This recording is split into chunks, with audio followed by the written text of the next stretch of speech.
समय सीमा ये दें कि इतने समय तक हम इसमें शिक्षक बहाल कर देंगे।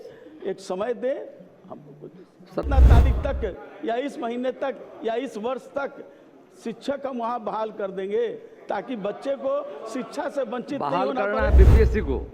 माननीय मंत्री का अनुशंसा गया है सर, गया है, लेकिन ये हो जाते रहेगा।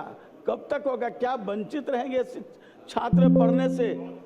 और आपके चिंता पर सरकार पूरी गंभीरता से अधियाचना बीपीएससी को भेजा है। बहुत जल्द जब यूं ही बीपीएससी उसको अधियाचना के आधार पर बहाली करेगी, विद्यालय में शिक्षक हो जाएंगे। माननीय मंत्री जी ने कहा है वो भी सही है, और माननीय सदस्य की जो चिंता है वो भी गंभीर। इसलिए मैं शिक्षा विभाग से विशेष तौर पर इसके मॉनिटरिंग करने के लिए कहता हूँ, और 1 महीने के अंदर वहाँ पर प्रतिनियुक्ति के आधार पर सभी शिक्षक उपलब्ध करा दिए जाएंगे। माननीय मंत्री जी ने जवाब भेजा है, लेकिन मैं उस जवाब से संतुष्ट इसलिए नहीं हूँ कि बाबा साहब भीमराव अंबेडकर आवासीय विद्यालय की जो निर्माण हुआ था, उस समय यही दृष्टि थी कि जो अर्थहीन बच्चे हैं उनको शिक्षा से जोड़ा जाए। लेकिन अभी तक 62% शिक्षक नहीं है। जब 62% शिक्षक नहीं है तो उन बच्चों के पढ़ाई का क्या होगा?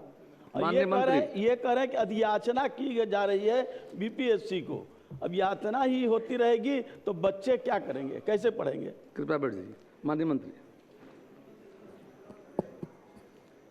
माननीय अध्यक्ष महोदय, वस्तुस्थिति यह है कि विभाग अंतर्गत संचालित डॉक्टर भीमराव अंबेडकर आवासीय विद्यालय विभिन्न कोटि के शिक्षकों के स्वीकृत पदों की संख्या 3456 है। विभाग अंतर्गत कुल स्वीकृत विद्यालयों की संख्या 96 है। वर्तमान में 91 विद्यालय संचालित है। साथ ही उच्च माध्यमिक के कुल 46 विद्यालय में संचालित है एवं 4 निर्माणाधीन है। उक्त के अनुसार माध्यमिक तक कुल 1456 पद स्वीकृत है एवं उच्च माध्यमिक का कुल 9 से 50 पद स्वीकृत है। इस प्रकार वर्तमान में संचालित आवासीय विद्यालयों में कुल 2406 पद स्वीकृत है, जिसके विरुद्ध कुल 1290 शिक्षक कार्यरत है। विभाग द्वारा बीपीएससी टीआरई 4 के माध्यम से नियुक्ति हेतु कुल 1048 पदों की अधियाचना बिहार लोक सेवा आयोग को प्रेषित की गई है। शेष पदों को प्रोन्नति के निर्धारित है। विभाग अंतर्गत संचालित आवासीय विद्यालयों में वर्तमान में कुल 20 संगीत कला के शिक्षक कार्यरत है। शेष रिक्त पदों की अधियाचना बिहार लोक सेवा आयोग को भेजी गई है। महोदय, ज्यों ही बिहार, चूंकि बीपीएससी के माध्यम से शिक्षकों की बहाली होती है, बीपीएससी की अधियाचना हम लोग भेजते हैं। ज्यों ही अभी शिक्षा विभाग में हुआ है, मेरे विभाग में बहाली हुआ है, ज्यों ही बीपीएससी अधियाचना स्वीकृत कर बहाली करेगी, बहाली हो जाएगी। अध्यक्ष महोदय, ये जो सवाल का जवाब भेजे थे उसी को इन्होंने पढ़ा है। मैं पूछ रहा हूँ कि जब 96 में 91 ही विद्यालय कार्यरत हैं इनके अनुसार, तो बाकी जो 5 विद्यालय हैं उसमें तो अभी चल नहीं रहे। एक दूसरा है कि अधियाचना ये जारी किए हैं, मांग रहे हैं बीपीएससी से। कब होगा, क्या होगा? एक समय सीमा ये दें कि इतने समय तक हम इसमें शिक्षक बहाल कर देंगे। एक समय दें हमको।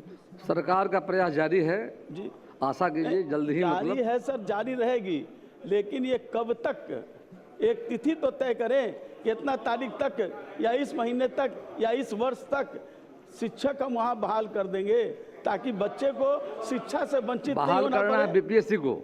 माननीय मंत्री का अनुशंसा गया है सर, गया है, लेकिन ये हो जाते रहेगा।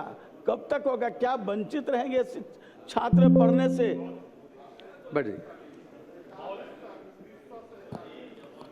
महोदय, माननीय सदस्य का चिंता जायज है, और आपके चिंता पर सरकार पूरी गंभीरता से अधियाचना बीपीएससी को भेजा है।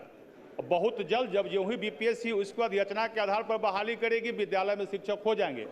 लेकिन इसके बाद भी बता दें माननीय मंत्री जी, माननीय सदस्य को, जो विभाग इतना गंभीर है, जो पूरे जिले के सभी जिलाओं में सावित्रीबाई फुले छात्रावास की अलग से स्वीकृति दिया है।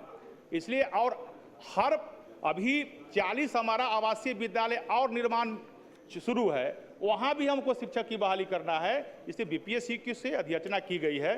जो ही बीपीएससी बहाली करेगी, हमारे शिक्षकों की संख्या बढ़ जाएगी। श्री मंजीत कुमार सिंह, प्लीज बैठ जाइए। माननीय नेता बोल रहे हैं, प्लीज बैठिए, बैठ जाइए। माननीय मुख्यमंत्री जी बोल रहे हैं। अध्यक्ष महोदय, ये अति गंभीर है।